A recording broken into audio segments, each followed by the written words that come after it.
This is Photography and Walking, Walking on Water. What happens when photography claims to show reality?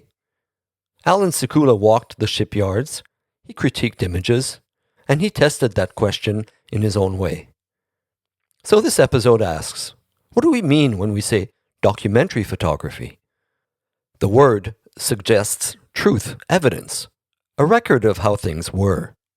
It implies the camera points outward, towards the world, and that what it brings back is fact. But the moment you look more closely, the border between documentary and art starts to blur. Allan Sekula, photographer, theorist, and one of photography's sharpest critics, reminds us that every photograph carries an author, a viewpoint. To document is to choose what matters, to shape how it appears, to risk speaking in your own name, even when the subject is outside of yourself. Artists have tested this line for decades. Sophie Calle, for example, once shadowed a stranger through the streets of Paris and Venice, photographing him as she went. Her images don't tell us much about the person. They aren't documents of his life. Instead, they record her act of following, her performance of attention. The photographs matter less for what they reveal about him than what they reveal about her pursuit. And other artists have pressed this tension in still other ways.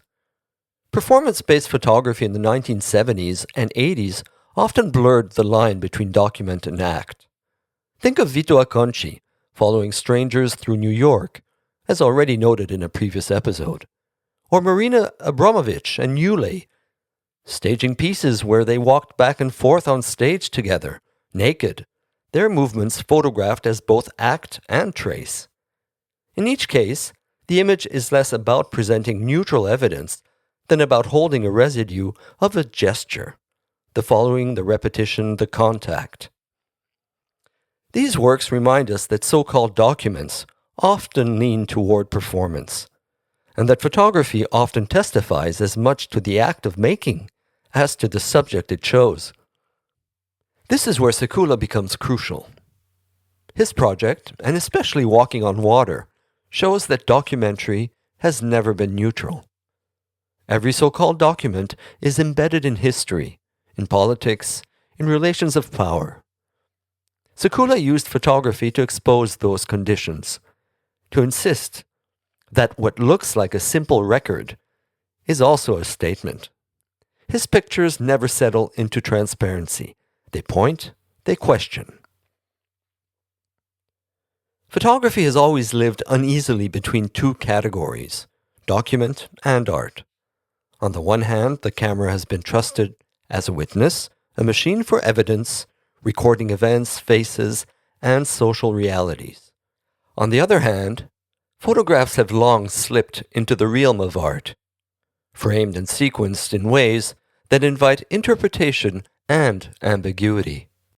Walker Evans's American Photographs in 1938 is a classic example. What began as a record of American life became, once exhibited at MoMA, a landmark in art photography. These pictures mattered not just for what they showed, but for how they were sequenced. The book and exhibition treated the photographs like chapters in a novel, scenes that built on each other, shaping a vision of America between the Depression and the war. Almost 3 decades later, John Sarkowski carried that shift further with New Documents in 1967. Diane Arbus, Lee Friedlander, and Gary Winogrand were not monumentalizing America, but registering its strangeness, its everyday gestures, and off moments. Critics thought it eccentric, even careless, yet the exhibition cracked open what documentary could mean and marked a turning point in how photographs were received as art. Allan Sekula was always probing what photographs mean and how that meaning shifts. For him, an image was a sign, something whose significance kept changing, shaped by culture, history, and politics. He paid close attention to the archive and how photographs drift away from their original use and get reloaded with new interpretations. But Sekula's practice was not abstract or detached. From the 1970s onward, he looked hard at the social and economic conditions of late capitalism: ports, shipping routes, labor, global commerce.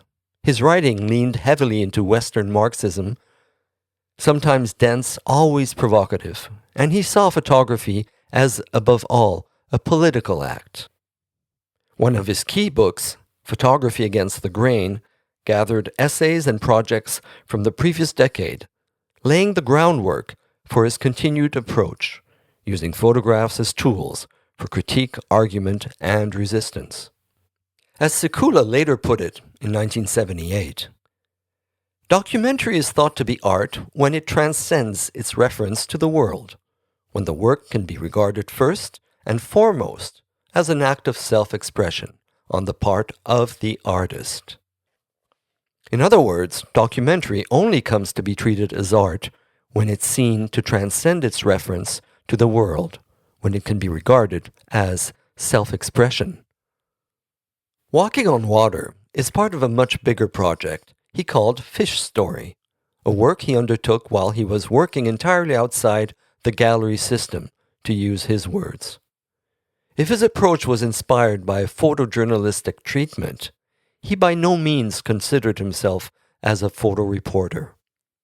He worked on it through the early 1990s, walking and photographing cargo ships, ports, and harbors around the world: Barcelona, Glasgow, Hong Kong, London, Gdansk, and others, not just as landscapes, but as signs of how global capitalism moves and mutates.